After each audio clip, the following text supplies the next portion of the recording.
2019 ശേഷം ഈ തെക്കൻ മേഖലകളിൽ സിപിഎമ്മിന് കുറെ വോട്ടുകൾ നഷ്ടമായിരുന്നു. പ്രത്യേകിച്ച് ഈഴവ വോട്ടുകളൊക്കെ പല ഭാഗത്ത് നഷ്ടമായിരുന്നു. അതൊക്കെ ഇത്തവണ തിരിച്ചു കിട്ടുമോ സിപിഎമ്മിന്? എവിടെയാണ്?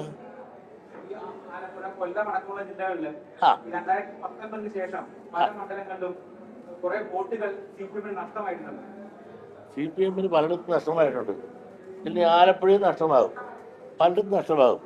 സിപിഎമ്മിനെ പറ്റിയൊരു വലിയൊരു പരാജയം എന്ന് പറയുന്നത് ചിലയിടത്തെല്ലാം അവർ സ്ഥാനാർത്ഥി നിർണയത്തിൽ അവർക്ക് പരാജയം. മറ്റൊന്ന്, അണികൾ ഒരർപ്പണ മനോഭാവത്തോടുകൂടി ഗ്രാസ് റൂട്ടിൽ ഇറങ്ങി പ്രവർത്തിക്കുവാനുള്ള ഒരു താല്പര്യവും കാണിച്ചിട്ടില്ല. ഒരു അലസ മനോഭാവം സിപിഎമ്മിൽ അണികളിലുണ്ടായിട്ടുണ്ട്. പണ്ട് എനിക്ക് 90 വയസ്സാകാൻ 89 കഴിഞ്ഞു ആകുന്നു. ഞാൻ ഒരുപാട് പാർട്ടി പ്രവർത്തനവും പാർട്ടിക്കാരുടെ വിവിധ പാർട്ടികളുടെ പ്രവർത്തനവും കണ്ടിട്ടുണ്ട്. ഇത്തവണ ഒരു പ്രത്യേകത, ഇടതുപക്ഷ പ്രസ്ഥാനത്തിലെ പ്രത്യേകിച്ച് മാർക്സിസ്റ്റ് കമ്മ്യൂണിസ്റ്റ് പാർട്ടിയിലെ അടിത്തട്ടിലുള്ള ആളുകൾ കൂടുതൽ അഗാധമായി ഇറങ്ങി പ്രവർത്തിക്കാൻ, താഴെത്തട്ടിൽ ഇറങ്ങി പ്രവർത്തിക്കുവാൻ വേണ്ടത്ര ആളുകൾ തയ്യാറായിട്ടില്ല എന്നാണ് പലയിടത്തും അനുഭവങ്ങൾ കൊണ്ട് എനിക്ക് മനസ്സിലാക്കാൻ സാധിച്ചിട്ടുണ്ട്. ഒരു അലസത.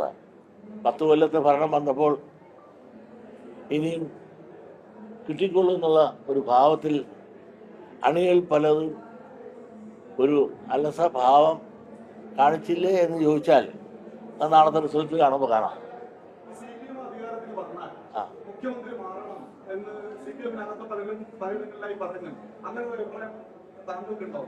അങ്ങനെ ആരും പറഞ്ഞാലും ഞാൻ കേട്ടില്ല. നിങ്ങൾ പറഞ്ഞാണ് ആദ്യം ഞാൻ കേൾക്കണത്. ആദ്യം ആവശ്യമില്ലാത്ത ഒരു പറച്ചിലും നിങ്ങളിൽ നിന്നാണ് ഞാൻ കേൾക്കുന്നത്. ഇനിയും ഭരണം ഉണ്ടായാൽ സാക്ഷാൽ പിണറായി തൻ്റെ മുഖ്യമന്ത്രിയാണ്. അദ്ദേഹത്തിൻ്റെ ഭരണം കൊണ്ട് ഒരു കുഴപ്പമില്ല. അദ്ദേഹം നല്ലവനാണ്, ശുദ്ധനാണ്, മാന്യനാണ്, മര്യാദക്കാരനാണ്.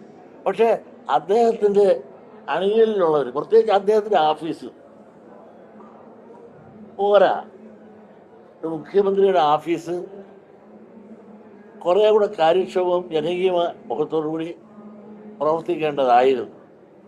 ഭരണപക്ഷത്തിൽപ്പെട്ട മന്ത്രിമാർക്ക് പോലും MLA-മാർക്ക് പോലും അദ്ദേഹത്തിൻ്റെ ഓഫീസിൽ നിന്ന് പലപ്പോഴും നീതിയോ മാന്യമോ മര്യാദയോ ആയ സമീപനം കിട്ടിയിട്ടില്ല. പക്ഷേ ഒരിക്കലും പിണറായിയെ സമീപിച്ച് പറയുന്ന ആർക്കും അത് അടുത്തുള്ളവർക്കറിയാം. അകന്നു നിന്ന് പിണറായി അസസ് ചെയ്യണം. ഓരോരുത്തർ അടുത്തു നിന്ന് മനസ്സിലാക്കിയിട്ടുള്ളവരാരും പിണറായിയെ തള്ളി പറയാൻ സാധിക്കില്ല.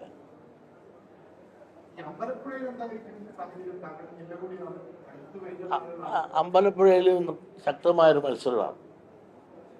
അമ്പലപ്പുഴയിൽ ആര് ജയിക്കുമെന്ന് പറയാൻ നിവർത്തില്ലാത്ത നിലയിൽ സുധാകരൻ സാഹിബിനും ആണ് ഒരു സ്ഥാനാർത്ഥി എതിരായിട്ട് ജനപ്രിയനായിരുന്നു. ഏറെ ആളുകൾക്ക്, ആലപ്പുഴക്കാർക്കെന്നല്ല ആ പ്രദേശത്തുള്ള എല്ലാ ആളുകൾക്കും വളരെ ജനകീയനായിരുന്നു, ജനപ്രിയനായിരുന്നു, മിടുക്കനായൊരു മന്ത്രിയായിരുന്നു.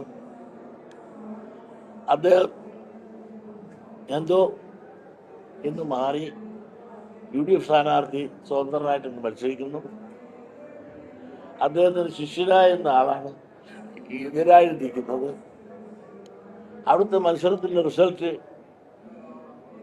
പ്രവചിക്കാൻ സാധിക്കാത്ത വിധത്തിൽ ആര് ജയിക്കുമെന്ന് തീർത്ത് പറയാൻ സാധിക്കില്ല. എന്നാലും മഹാഭൂരിപക്ഷം ആളുകൾ വിശ്വസിക്കുന്നത് സുധാകരൻ സാഹിബ് ജയിക്കുമെന്നാണ്. പൊതുവെ ആലപ്പുഴ കുറച്ച് കുഴപ്പമാണ്. ഉള്ളത് പറയണ ഒത്തു പറയണ.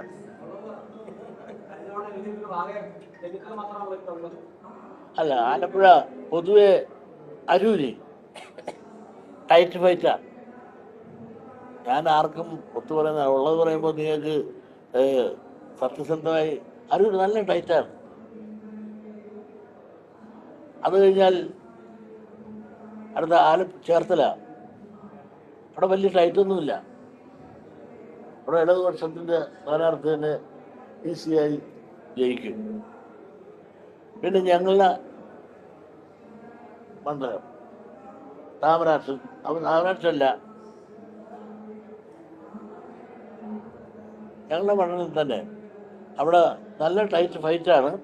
എന്നാലും ഇടതുപക്ഷ സ്ഥാനാർത്ഥിയാണ് ജയിക്കാൻ സാധ്യതയുള്ളത്. അതിനപ്പുറമാണ് സുധാര സാഹിബ്. സുധാര സാഹിബിൻ്റെ കാര്യം ഞാൻ പറഞ്ഞു. പിന്നെ കുട്ടനാട് അത് മിക്കവാറും ഉച്ചയ്ക്ക് മുമ്പേ ഇടതുപക്ഷ സ്ഥാനാർത്ഥി തോറ്റിരിക്കും. എന്താ ചിരിക്കുന്നത് നിങ്ങൾ? മറ്റൊന്ന് ഓ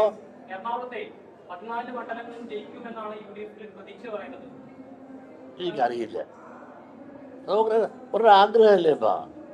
എനിക്ക് രാഷ്ട്രീയ മോഹമൊന്നും ഇല്ലാത്തതുകൊണ്ടാണ് അദ്ദേഹം ചോദിച്ചപ്പോൾ ഞാൻ നിഷ്പക്ഷമായിട്ടുള്ള അഭിപ്രായം പറയുന്നത്. റിസൾട്ട് വരുമ്പോൾ നിങ്ങൾ നോക്കിക്കോ. താങ്കൾക്കുള്ള മറുപടിയായിട്ടാണ് അന്ന് വി.ഡി. സതീശൻ പറഞ്ഞത് തോറ്റാൽ 100 സീറ്റ് ലഭിച്ചില്ലെങ്കിൽ വനവാസത്തിൽ പോകുമെന്ന്. എന്താ ഇപ്പൊ സാധ്യത? കാരണം അങ്ങനെ പോകരുത്. കാരണം 100 കിട്ടാൻ പോകുന്നില്ല. അദ്ദേഹം കിട്ടിയ അദ്ദേഹം ഒരിക്കലും പോകരുത്. അങ്ങനെ കൊള്ളാവുന്നൊരു പൊതുപ്രവർത്തകരാണ്, രാഷ്ട്രീയ പ്രവർത്തകരാണ്. അദ്ദേഹത്തിനാണ് വനവാസത്തിന് പോണത്.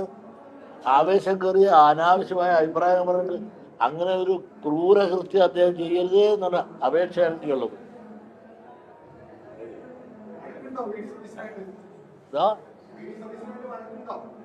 എനിക്കൊരു ഇടയ്ക്ക് പ്രശ്നാധിഷ്ഠിതമായിട്ട് അഭിപ്രായങ്ങൾ പറയും.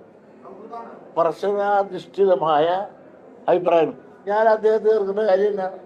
ഞാൻ അദ്ദേഹത്തിൻ്റെ സ്ഥാനം വഹിക്കുന്നില്ല, അദ്ദേഹം എൻ്റെ സ്ഥാനവും വഹിക്കുന്നില്ല. പിന്നെ അഭിപ്രായങ്ങൾ, അദ്ദേഹത്തിൻ്റെ അഭിപ്രായങ്ങൾ പലതും എനിക്ക് യോജിപ്പും വിജയിപ്പും ഉണ്ടാകും. നീക്കറിയല്ല, പണ്ട് ഞങ്ങൾ ചക്കരയും പീരായിട്ട് ഇവിടെ നടന്നതല്ലേ. എന്ത് തെറ്റിപ്പോയി?